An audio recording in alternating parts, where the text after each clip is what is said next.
Assalamualaikum warahmatullahi wabarakatuh. Selamat sore Brolis dan teman-teman kami. Dari kelompok 6 akan menyampaikan materi tentang manajer UKM kewirausahaan dan kompetensi bisnis.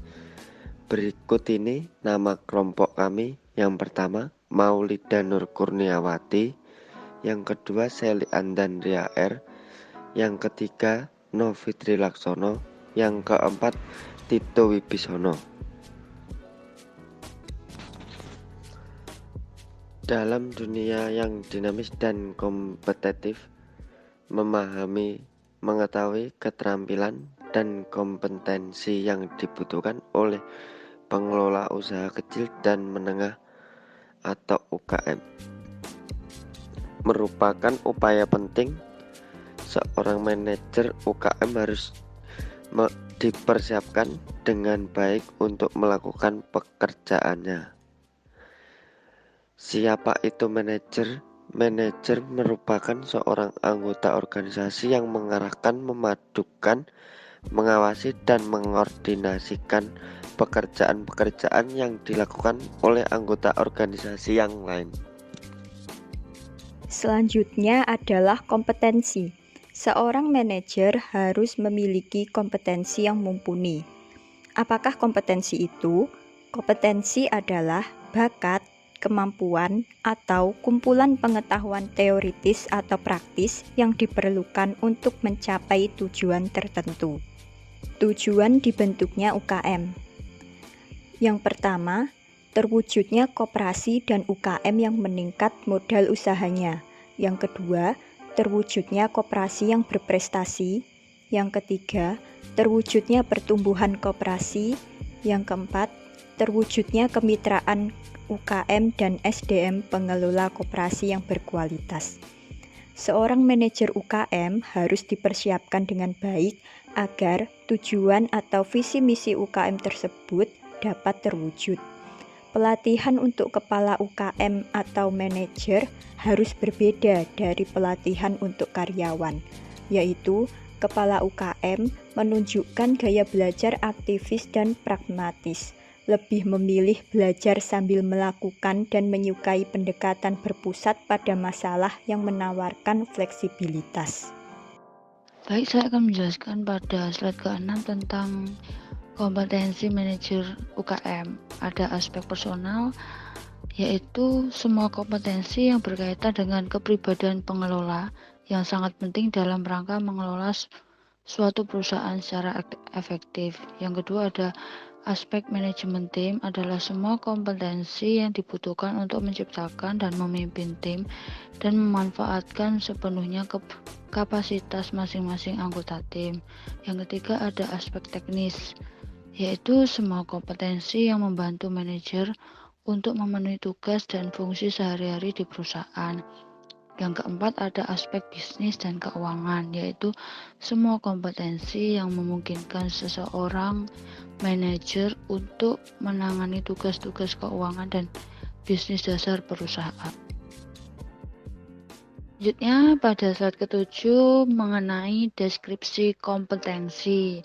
Ada beberapa hal yaitu tentang personal, yaitu sikap terhadap ketidakpastian dan resiko, semangat inovatif, pemenuhan tugas dan tujuan percaya diri, kemampuan berkomunikasi, kemampuan untuk menemukan peluang baru, dan kemampuan konseptual. Selanjutnya ada tim manajemen.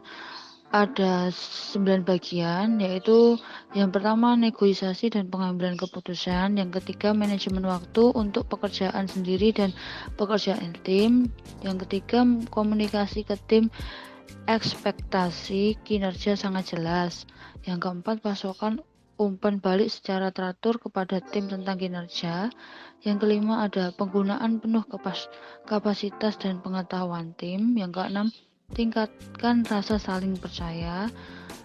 Selanjutnya kembangkan otonomi kelompok dan meningkatkan kesadaran akan tanggung jawab kolektif, dan yang terakhir ada kemampuan membangun dan memimpin tim atau jiwa kepemimpinan. Selanjutnya yang ketiga, mengenai deskripsi kompetensi ada non-technical finance.